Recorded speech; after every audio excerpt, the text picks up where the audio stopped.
والعاقبة للمتقين والصلاة والسلام على سيد الأنبياء والمرسلين نبينا وحبيبنا وإمامنا وقدوتنا وقائدنا وقرة أعيننا وخليل ربنا محمد وعلى آله وصحبه ومن تبعهم بإحسان إلى يوم الدين.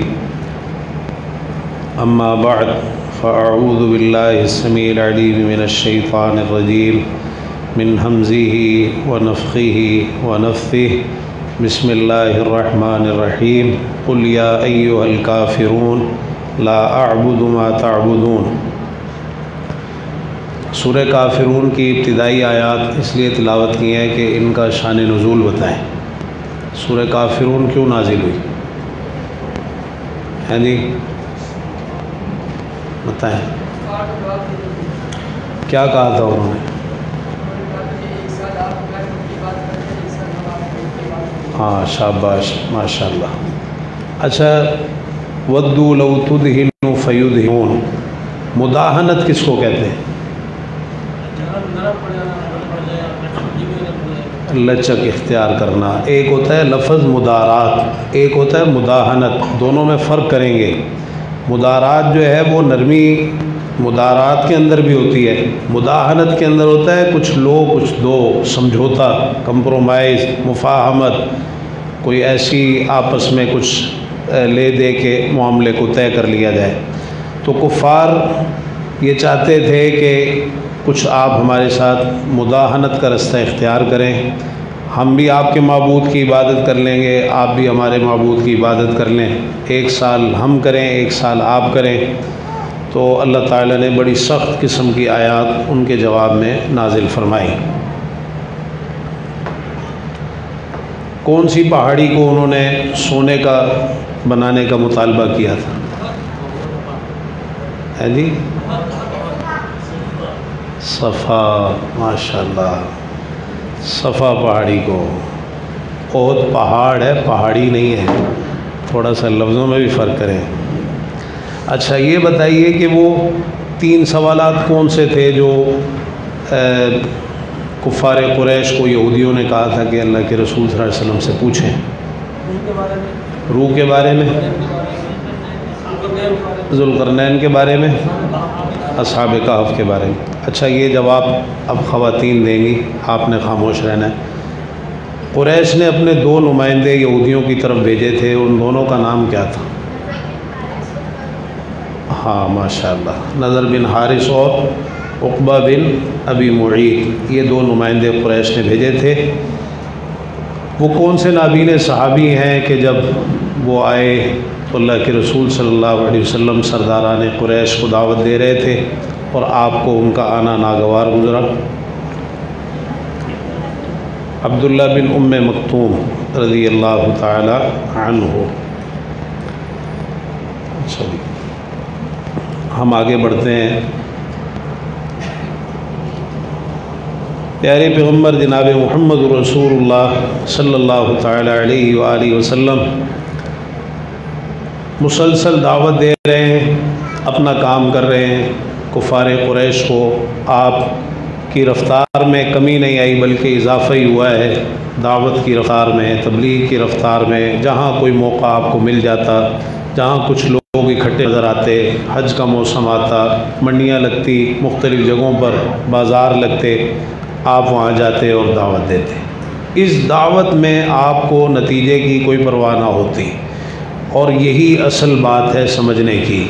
داعی کی یہ ذمہ داری نہیں ہے کہ اس نے بات کو منوا کے چھوڑنا ہے، نہ یہ ذمہ داری ہے کہ وہ اپنے طور پر نتیجے کا اندازہ لگائے اور اس حساب سے دعوت دے. نہیں، داعی کا کام ہے کہ اچھے انداز میں حکمت کے ساتھ ادعو الی سبیل ربک بالحکمت والموعظۃ الحسنہ، بس اس اسلوب کو اختیار کر کے دعوت دینا. رد عمل کیسا ہوگا اس کی کوئی پرواہ نہیں، نتیجہ اللہ کے سپرد ہے. جس کو دعوت دی جا رہی ہے وہ مانے گا یا نہیں مانے گا یہ نتیجہ بھی اللہ کے سپرد ہے.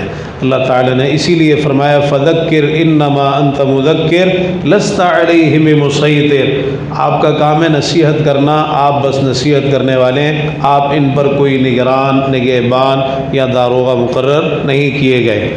تو یہ اللہ کے رسول صلی اللہ علیہ وسلم کی ذمہ داری تھی جسے آپ بڑے اچھے انداز میں ادا فرما رہے تھے۔ دعوت کا کام پورے زور و شور سے جاری تھا، اسی لیے تو کفار قریش پریشان ہو رہے تھے، اور یہ دعوت ایک لمحے کے لیے بھی ان کو قبول نہیں تھی، گوارا نہیں تھی۔ اور بالخصوص جیسے جیسے کوئی مسلمان ہو رہا تھا اور آپ کی دعوت بڑھ رہی تھی، پھیل رہی تھی، لوگ اس کی طرف مائل ہو رہے تھے، کسی نے اسلام قبول کر لیا، کسی نے اسلام تو قبول نہیں کیا لیکن اس کے دل میں اسلام کی ہمدردی آ گئی، اور پھر جو بھی ایک مرتبہ آپ کی زبان مبارک سے قرآن کی تلاوت سن لیتا وہ آپ کا گرویدہ ہو جاتا۔ کئی ایسے افراد آئے جنہوں نے آپ کی دعوت کو سنا، اسی وقت اسلام قبول کر لیے بغیر سوچے سمجھے۔ تو یہ وہ ساری چیزیں تھیں جو مسلسل کفار قریش کو پریشان کیے چلی جا رہی تھی، اور اب انہوں نے پہلے تو مختلف لالچیں دی، مختلف لالچیں دے کر، ہتھ کنڈے اور بات چیت کا رستہ اختیار کر کے مختلف طریقوں سے آپ کو روکنے کی کوشش کی۔ اب انہوں نے پھر آگے مزید قدم بڑھایا، اور وہ یہ کہ پیارے پیغمبر جناب محمد رسول اللہ صلی اللہ علیہ وسلم کو ستایا، تکلیفیں دی، ایذائیں پہنچائی، آپ پر تشدد کیا، حتیٰ کہ آپ کو شہید کرنے کے ناپاک منصوبے تک بنائے۔ یعنی دشمنی کے اندر پھر اتنا آگے بڑھے، اتنا آگے بڑھے۔ یہ جو اسلام دشمنی ہے یہ انتہائی خطرناک ہے۔ آپ کے اپنے قبیلے کے لوگ، قریش کے لوگ، حتیٰ کہ سگا چچا ابو لہب، کسی چیز کا لحاظ نہیں۔ یہی کہا تھا نا قُلْ لَا أَسْأَلُكُمْ عَلَيْهِ أَجْرًا إِلَّا الْمَوَدَّةَ فِي الْقُرْبَى، چلو اور کسی چیز کا لحاظ نہیں کرتے، کم از کم قرابت داری کا تو لحاظ کرو، رشتہ داری کا تو لحاظ کرو۔ انہوں نے ہر چیز کو پیچھے چھوڑ دیا اور کسی چیز کا کوئی لحاظ نہیں کیا، نہ حسب کا، نہ نسب کا، نہ قرابت داری کا، نہ رشتہ داری کا، اور نہ کسی اور چیز کا، نہ اس بات کا کہ وہ خود آپ کو بعثت سے پہلے صادق اور امین کہا کرتے تھے، کسی چیز کا لحاظ نہیں کیا۔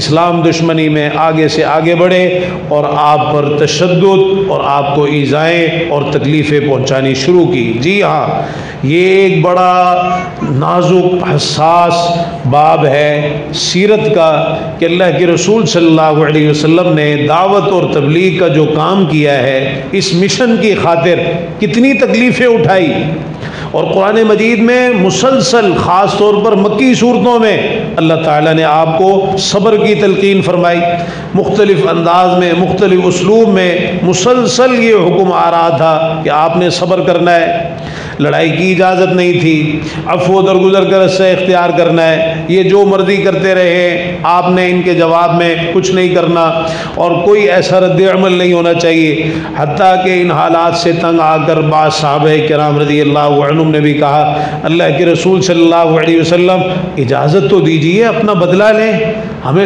لڑائی کی اجازت دیجیے، آپ یہ ہمیں اتنی تکلیفیں دے رہے ہیں، اتنا ستا رہے ہیں۔ آپ نے فرمایا انی لم اومر بقتال، مجھے لڑائی کا حکم نہیں دیا گیا۔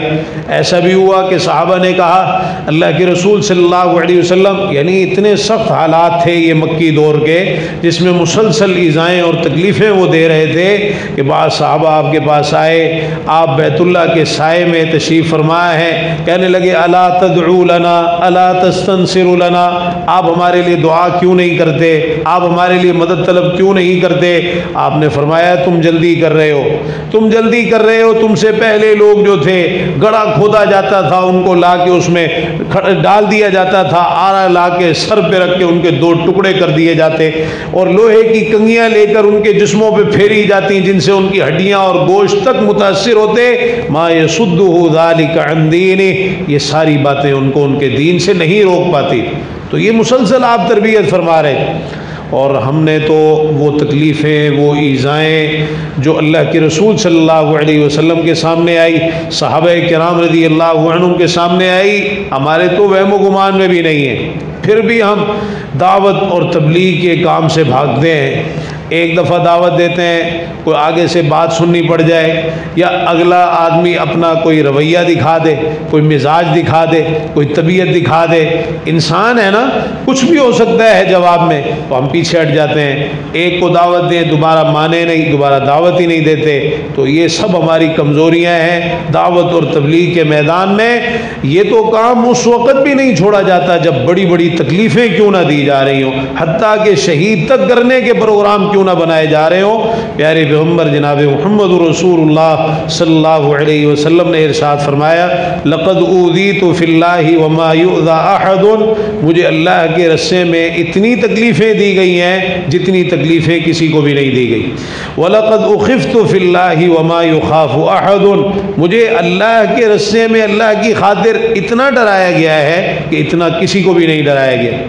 فرمایا وَلَقَدْ أَتَتْ عَلَيَّ 30 مِن بَيْنِ يَوْمٍ وَلَيْلَةٍ وَمَا لِي وَلِبِلَالٍ طَعَامٌ يَأْكُلُهُ ذُو كَبِيدٍ إِلَّا شَيْءٌ يُوَارِيهِ إِبْطُ بِلَالٍ، مجھ پر مسلسل 30 دن اور راتیں ایسی بھی گزری ہیں، پورا مہینہ، کہ میرے اور بلال کے پاس کوئی ایسا کھانا نہیں ہوتا تھا جسے کوئی جگر والا یعنی جاندار کھا سکے۔ کھانے کی کوئی چیز تک میسر نہیں ہوتی تھی سوائے اس تھوڑی سی چیز کے، یواریہ ابط بلال، جسے بلال اپنی بغل میں چھپا لیا کرتے تھے، جسے بلال کی بغل چھپا لیا کرتی تھی۔ کھانے پینے کے لیے کچھ نہیں، اتنی تکلیفیں، اتنا ستایا جا رہا ہے، اتنا خوف زدہ کیا جا رہا ہے، ڈرایا جا رہا ہے، لیکن اس کے باوجود آپ نے اس دعوت اور تبلیغ کے کاموں کو جاری رکھا۔ اور دیکھیے یہی وہ بات ہے، آپ سے پوچھا گیا ای الناس اشد بلاء، لوگوں میں سب سے سخت آزمائشیں کن پر آئی؟ فرمایا الانبیاء، نبیوں پر آئی۔ ثم الامثل فالامثل، پھر جو ان سے کم تر درجے والے ان پر آئی، پھر جو ان سے کم تر درجے والے ان پر آئی۔ تو جس طرح سب نبیوں رسولوں میں امام الانبیاء والمرسلین، سید الاولین والآخرین، رحمت للعالمین جناب محمد الرسول اللہ صلی اللہ علیہ وسلم کا مقام اور مرتبہ سب سے بلند ہے، اسی طرح تمام نبیوں رسولوں میں جو قربانیاں دعوت اور تبلیغ کے میدان میں آپ نے دی ہیں، جو تکلیفیں آپ نے اٹھائی، جو سازشیں آپ کے خلاف کی گئی، کسی نبی اور رسول کے خلاف اس طرح کی نہ سازشیں ہوئی نہ اس طرح کی تکلیفیں اٹھائیں۔ کتنی آیات ہیں جن میں صبر کا حکم ہے مکی صورتوں میں۔ اللہ تعالیٰ فرما رہا ہے سورہ مزمل، وَاصْبِرْ عَلَىٰ مَا يَقُولُونَ وَاهْجُرْهُمْ هَجْرًا جَمِيلًا، جو باتیں یہ کہہ رہے ہیں آپ صبر کیجیے اور اچھے انداز سے ان کو چھوڑ دیجیے آپ، یعنی ان کے جو آگے سے رویے آ رہے ہیں، نارواں سلوک ہے، اس کی پرواہ نہ کیجیے، آپ اپنا کام کرتے چلے جائیے۔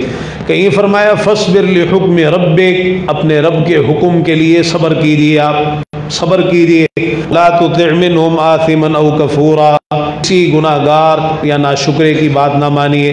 کافروں کے بارے میں کہا بات ان کی نہیں ماننی، آپ نے جو مرضی کہتے رہیں، لیکن صبر کیجیے، اپنا کام آپ کرتے چلے جائیے۔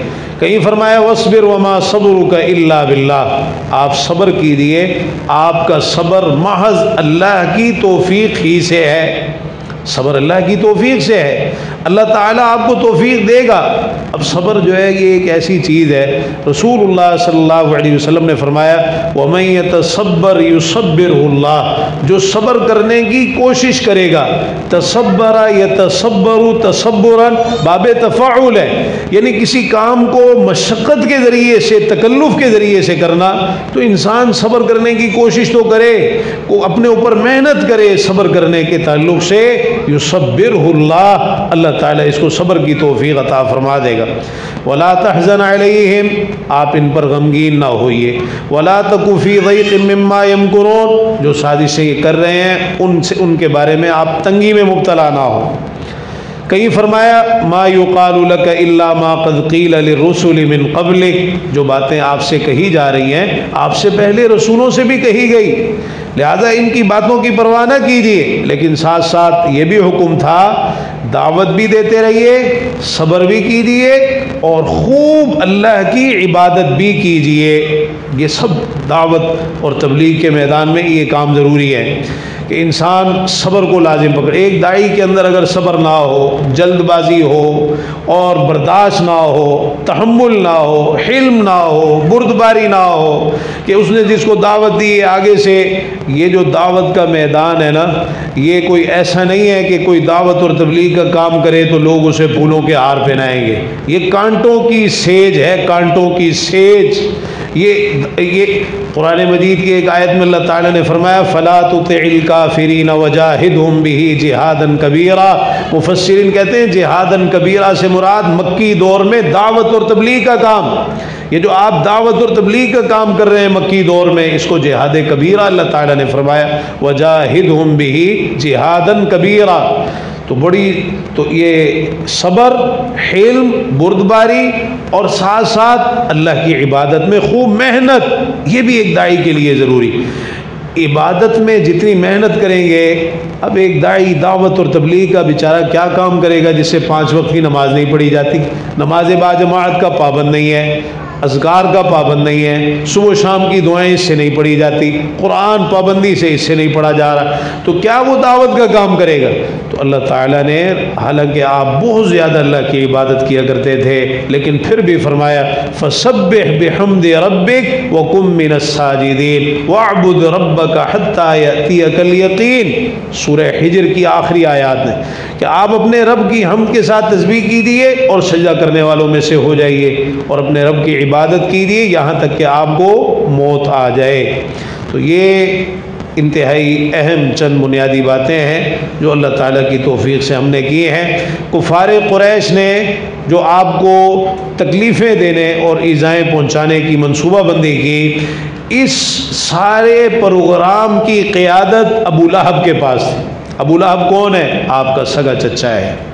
پروگرام کیا ترتیب دیا؟ کہنے لگے کہ ہم نے ہر طرح سے بات کر کے دیکھ لی، کوئی فائدہ نہیں ہوا، لہٰذا آخری رستہ یہ ہے کہ اب شدید قسم کی مخالفت کرنی ہے آپ کی، اور سخت رد عمل اس طرح ظاہر کرنا ہے کہ آپ کو تشدد کا نشانہ بنانا ہے، اذیتیں پہنچانی ہے۔ اور یہ جو فیصلہ قریش کے لوگوں نے کیا، یہ ابو لہب کی قیادت میں باقاعدہ اکٹھے ہوئے اور وہاں انہوں نے یہ فیصلہ کیا، اور انہوں نے یہ طے کیا کہ باقاعدہ ٹولیاں بنائیں گے، گروہ بنائیں گے الگ الگ، اور ان گروہوں کا، ان ٹولیوں کا کام ہی یہ ہوگا اللہ کے رسول صلی اللہ علیہ وسلم کو تکلیفیں دینا، آپ کو پریشان کرنا، آپ کو ستانا، اور اسی طرح صحابہ کرام رضی اللہ عنہم ان کو تکلیفیں دینا۔ اتنا آسان نہیں تھا اسلام قبول کرنا اس دور میں۔ آج تو اللہ نے ہمیں مسلمان بنایا، مسلمانوں کے گھروں میں پیدا ہوئے ہیں، وہ تکلیفیں، وہ پریشانیاں، وہ تشدد، وہ اذیتیں ہم نے دیکھی ہی نہیں، لیکن اس کے باوجود اسلام کے ساتھ ایک تعلق رسمی اور واجبی سا ہے۔ ہم دین کو سمجھ ہی نہیں رہے، دین کی اہمیت کو ہی نہیں سمجھ رہے۔ صحابہ کرام رضی اللہ عنہم نے تو اس اسلام کی خاطر بڑی ماریں کھائیں، بڑی تکلیفیں، یہ پڑھیں گے انشاءاللہ آگے چل کے۔ شاعر مشرق نے کہا نا، یہ شہادت گہے الفت میں قدم رکھنا ہے، یہ شہادت گہے الفت میں قدم رکھنا ہے۔ آسان سمجھتے ہیں لوگ مسلمان ہونا، آسان نہیں ہے، بڑی قربانیاں دینی پڑتی ہیں۔ رسول اللہ صلی اللہ علیہ وسلم کے جو شدید ترین مخالفین تھے اور آپ کو تکلیفیں پہنچانے والے، ایذائیں پہنچانے والے تھے، ان میں سب سے پہلے نمبر پر ابو لہب۔ یہ چند نام ہیں، یہ لکھ لیجیے آپ، جو بڑے بڑے آپ کے مخالفین تھے۔ ابو لہب آپ کا سگا چچا ہے، اس کی بیوی ام جمیل،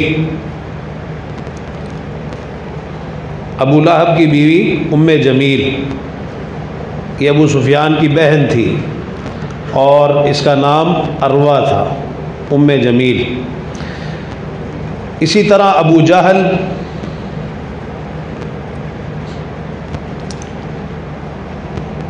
عقبہ بن ابی معیط،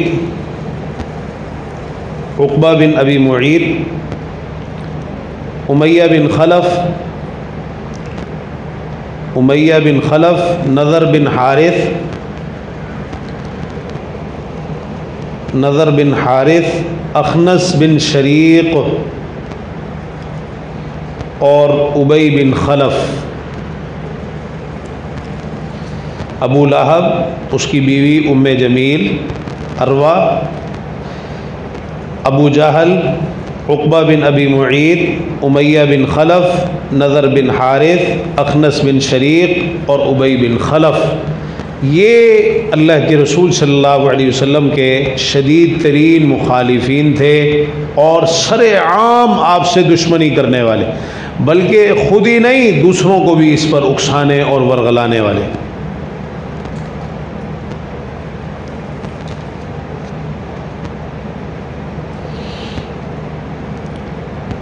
عروہ بن زبیر رحمہ اللہ وہ بیان فرماتے ہیں کہ 5 افراد ایسے تھے جنہوں نے آپ کا استہزاء کرنے اور آپ سے بدسلوکی کرنے میں تمام حدوں کو عبور کر لیا تھا۔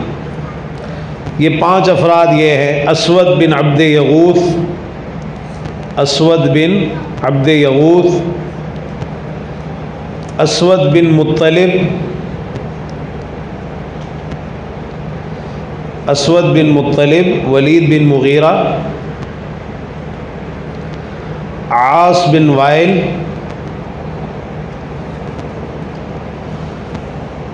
اور 5ویں نمبر پر حارث بن طلاطلہ، یہ طاء ہے، حارث بن طلاطلہ۔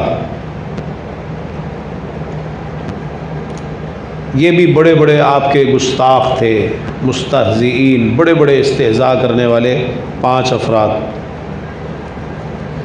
اسی طرح اور بھی دیگر کافر ہیں ان کے علاوہ جنہوں نے وقتاً فوقتاً آپ کو تکلیفیں دی، آپ کو ستایا، آپ کو اذیتیں دی۔ ان میں سے چند یہ ہیں: ابو قیس بن فاکہ، ابو قیس بن فاکہ، منبہ اور نبی، یہ حجاج سہمی کے بیٹے ہیں دونوں، منبہ اور نبی۔ زہیر بن ابی امیہ، یہ زہیر بن ابی امیہ جو ہے نا، یہ ام المومنین ام سلمہ رضی اللہ عنہا کا بھائی ہے۔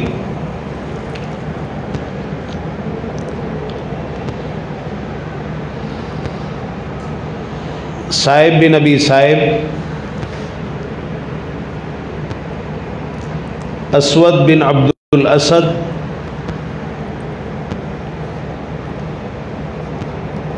عاص بن سعید،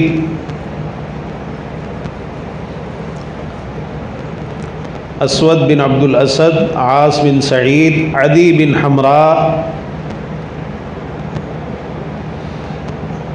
عدی بن حمراء، عاص بن ہشام یا بعض کے بقول ہاشم، عاص بن ہشام اور ابن الاسداء ہذلی۔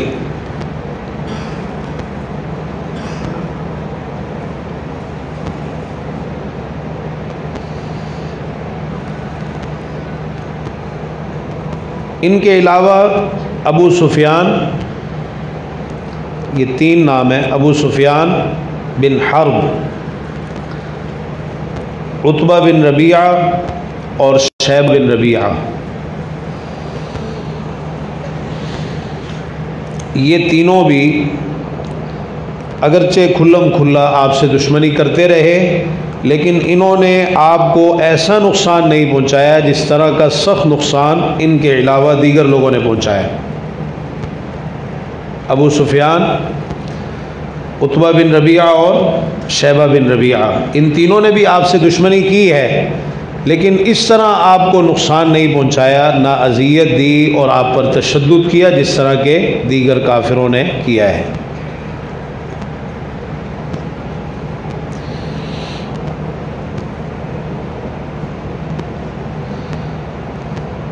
ان لوگوں نے یہ پروگرام بنایا کہ پیارے پیغمبر جناب محمد رسول اللہ صلی اللہ علیہ وسلم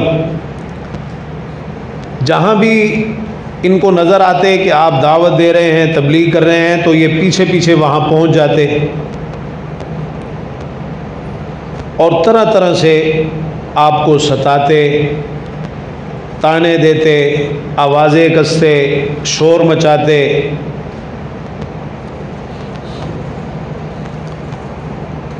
اور استغفراللہ معاذ اللہ یہ اس لیے ذکر کر رہا ہوں کہ آپ کو اندازہ ہو کہ انہوں نے اللہ کے رسول صلی اللہ علیہ وسلم کے بارے میں کس قدر گستاخی کا رویہ اختیار کیا۔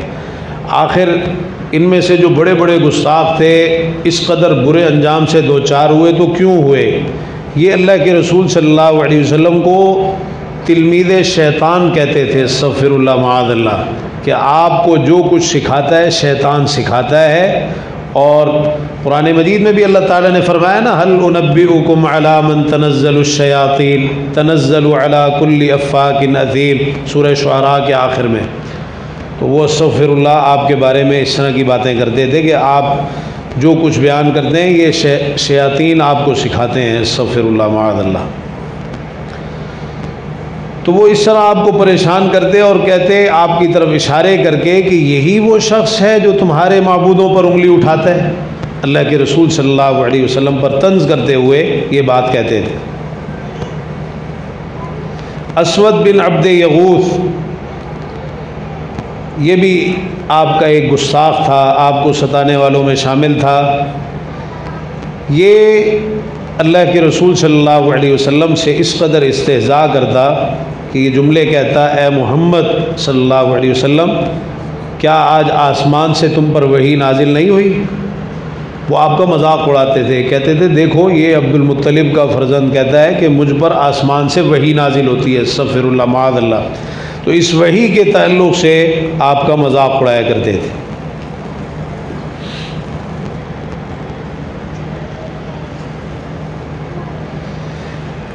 ان میں سب سے زیادہ جو آپ کو اذیت دی وہ ان کافروں نے دی جو آپ کے پڑوس میں رہ رہے تھے۔ آپ کے پڑوس میں جو کافر رہ رہے تھے، ابن اسحاق رحمہ اللہ نے ان میں سے چند کے نام ذکر کیے ہیں۔ ابو لہب، حکم بن ابی العاص بن امیہ، ابو لہب، حکم بن ابی العاص بن امیہ، عقبہ بن ابی معیط، عدی بن حمراء اور ابن الاسداء ہذلی۔ یہ 5 افراد ہیں، ابو لہب، حکم بن ابی العاص، عقبہ بن ابی معیط، عدی بن حمراء اور ابن الاسداء ہذلی۔ یہ اللہ کے رسول صلی اللہ علیہ وسلم کے پڑوسی تھے، کافر تھے، شدید ترین آپ کے مخالف تھے، اور اذیتیں پہنچانے میں، تکلیفیں دینے میں انہوں نے کوئی کسر باقی نہیں چھوڑی۔ ان میں سے صرف ایک مسلمان ہوئے، حکم بن ابی العاص، ان کے حصے میں اسلام آیا، باقی آپ کا کوئی پڑوسی ان دیگر کافروں میں سے مسلمان نہیں ہوا۔ ان کا طریقہ یہ تھا کہ انہوں نے اس چیز کو اپنا معمول بنا رکھا تھا کہ جب کبھی یہ دیکھتے کہ اللہ کے رسول صلی اللہ علیہ وسلم نماز پڑھ رہے ہیں تو یہ گندگی وغیرہ اٹھا کر نشانہ باندھ کر آپ پر دے مارتے، پھینک دیتے آپ کی طرف۔ کوئی بچے دانی اٹھا کر لے آتا، کوئی اور غلاظت لے آتا، گندگی لے آتا، اور نشانہ باندھ کر آپ کے اوپر پھینک دیا کرتے تھے۔ رسول اللہ صلی اللہ علیہ وسلم اس غلاظت کو، اس گندگی کو لکڑی پر اٹھا کر دروازے سے باہر تشریف لاتے اور صرف اتنے جملے ارشاد فرماتے، یا بنی عبد مناف ای جوار ھذا، اے بنو عبد مناف یہ کون سی ہمسائیگی ہے، یہ کون سی پڑوسی ہے، یہ کیسی ہمسائیگی ہے کہ تم اس چیز کا بھی لحاظ نہیں کر رہے کہ میں تمہارا ہمسایہ ہوں، تمہارا پڑوسی ہوں، اور اس قدر مجھے تکلیف دے رہے ہو کہ اس طرح غلاظت اور گندگی کے ڈھیر جو ہے وہ مجھ پر پھینک رہے ہو۔ بس آپ اتنے جملے ارشاد فرماتے اور اس گندگی کو دروازے سے باہر ایک طرف پھینک دیا کرتے تھے۔ یہ آپ کا صبر ہے جو اللہ تعالیٰ کی طرف سے کہا جا رہا تھا نا، صبر کیجیے، آپ درگزر کیجیے، اعراض کیجیے، وَأَعْرِضْ عَنِ الْجَاهِلِينَ وَأَعْرِضْ عَنِ الْمُشْرِكِينَ، ان مشرکوں سے اعراض کیجیے۔ تو یہ اعراض تھا آپ کا کہ آپ نے رد عمل میں کوئی ایسا اقدام ان کے خلاف نہیں کیا، صبر کیا آپ نے. اور اسی وجہ سے آپ نے یہ احتیاط اختیار فرمائی کہ جب آپ گھر کے اندر نماز ادا کرتے تو آپ نے اندر ہی مٹی کا ایک کچی سی جگہ محفوظ اپنے لیے بنا لی تھی، جس کو گھر وندہ بولتے ہیں. مٹی کا کچا سا جو گھر ہوتا ہے اندر چھوٹا سا، جس میں آپ پھر نماز ادا کیا کرتے تھے، ان غلاظتوں اور گندگیوں سے بچنے کے لیے جو یہ آپ کے اوپر پھینکا کرتے تھے.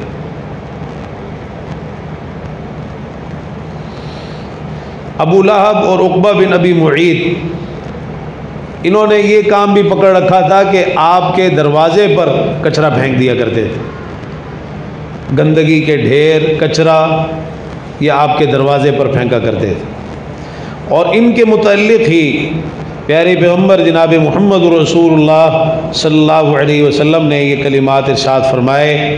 اگرچہ اس کی سند میں کچھ کلام ہے، لیکن بہرحال سیرت نگاروں نے اس کو ذکر کیا ہے. کنت بین شر جارین ابی لہب و عقبۃ بن ابی معیط، میں دو بدترین پڑوسیوں کے درمیان رہ رہا تھا، ایک ابو لہب اور دوسرا عقبہ بن ابی معیط. ان کانا لیاتیان بالفروث فیطرحانها علی بابی، فرمایا یہ لید اور گوبر لے کے آتے اور اسے میرے دروازے پہ پھینک دیا کرتے تھے. اور یہیں پھر یہ واقعہ بھی ایک دفعہ پیش آیا کہ ابو لہب ایک موقع پر آپ کے دروازے پر گندگی پھینک رہا تھا. سگا چچا ہے آپ کا، لیکن دیکھیں کہ اسلام دشمنی میں کس قدر آگے جا رہا ہے. اپنے ہاتھوں سے یہ کام کر رہا تھا، یہ نہیں کہ کسی کو شرارتی تو پیچھے لگا رکھے تھے انہوں نے، ان کو بھی سکھا رہے تھے، خود اپنے ہاتھوں سے بھی یہ کام کر رہے تھے. ابو لہب ایک مرتبہ آپ کے دروازے پر گندگی پھینک رہا تھا. آپ کے چچا سیدنا حمزہ رضی اللہ تعالی عنہ، جنہوں نے اسلام قبول کر لیا تھا، اور اسلام قبول کرنے سے پہلے بھی ان کے دل میں آپ کی محبت، خاندانی غیرت، قبائلی حمیت موجود تھی کہ بعض ایسے مواقع آئے، آگے چل کے پڑھیں گے آپ، ان کے قبول اسلام کا واقعہ بھی بڑا دلچسپ ہے. تو وہ اس چیز کا بڑا لحاظ تھا کہ ان سے برداشت نہیں ہوتا تھا کہ اگر کوئی اس طرح آپ کو تکلیف پہنچاتا. تو ایک مرتبہ انہوں نے ابو لہب کو دیکھا کہ وہ آپ کے دروازے پر گندگی پھینک رہا ہے، تو انہوں نے وہ ساری گندگی اٹھا کے ابو لہب کے سر پہ ڈال دی.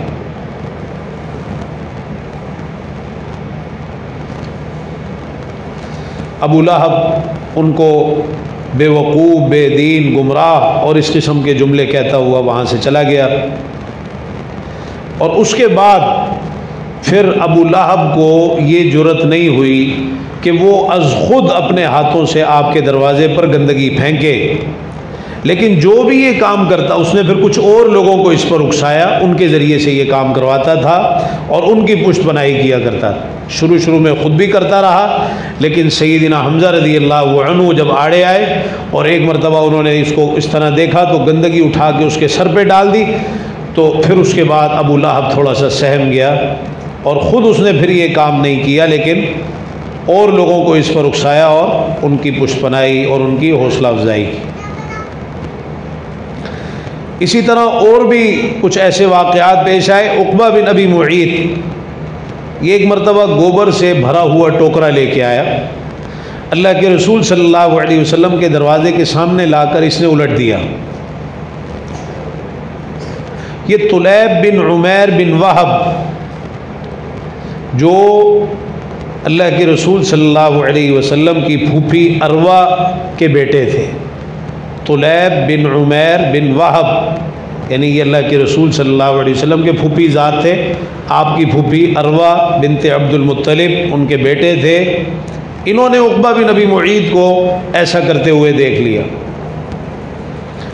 تو وہ ٹوکرا اس سے چھین کر اس کے سر کے اوپر دے مارا اور اس کے کان پکڑ کر خوب زور سے کھینچے اور اس کو شرم دلائی کہ تم یہ کیا کام کر رہے ہو.